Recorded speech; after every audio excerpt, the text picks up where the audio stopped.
Apparently a big flip-flop by the government over Intel. Now, Intel shares, they are down right now. Apparently the Pentagon scrapping plans to give $2.5 billion to Intel. Kristina Partsinevelos joining us now with this developing story. Kristina, what's going on?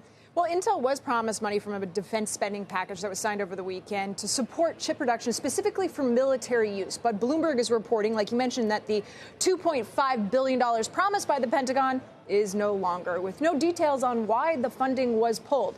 The Department of Commerce is expected to be awarding Intel a large sum from the CHIPS Act funding as well, but the award amount and date is completely up in the air at the moment, and Intel declined to comment.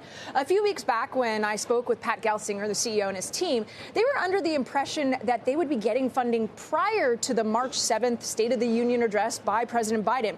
But we know that that hasn't been the case. And recall, even Commerce Secretary Gina Raimondo spoke at Intel's Foundry event, highlighting this very friendly environment between the DOC and the company. But two big questions remain. How much funding will Intel get from the Department of Commerce and the Department of Defense, given its promise to spend a combined $40 billion on plants in Ohio and Arizona? Keep in mind that the CHIPS Act only has about $39 billion for manufacturing. There's over 500 companies that have filed statements of interest. So if Intel were to get that $3.5 billion number Bloomberg is reporting, that's pretty much 9% of the pot, aka a lot, and leaves less for other chip companies. The second unanswered question, will the funding have strings attached? In other words, Intel would have to focus specifically on military chips at the expense of more advanced chips, which could mean decent margins, but the yield of production would fall, and that means Intel's goal of becoming the #2 foundry by 2030 could be even more difficult to achieve. Brian?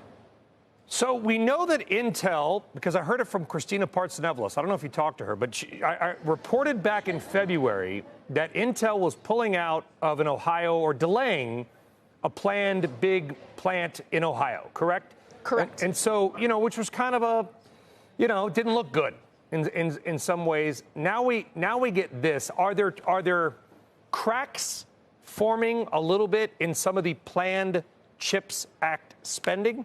Well, it seems like there's more delays coming from the Department of Commerce. The Department of Commerce is saying, no, that's not the case. We've already given out 3 awards, specifically for military use. Global Foundries, one of the recipients. But Intel, to your point, in February did blame the CHIPS Act funding and not receiving the money for a big reason as to why they're delaying the plant production over there.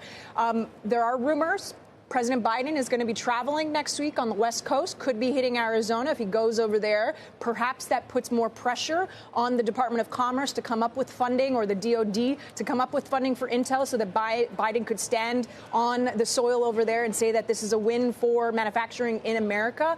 But it seems like every week there's a constant delay. And then for the actual stock of Intel, we've seen it run up. So much of that, award funding has been priced into the stock, which is why it's reacting negatively. And if they don't get that funding, or it's a lot less, we could see a big sell-off.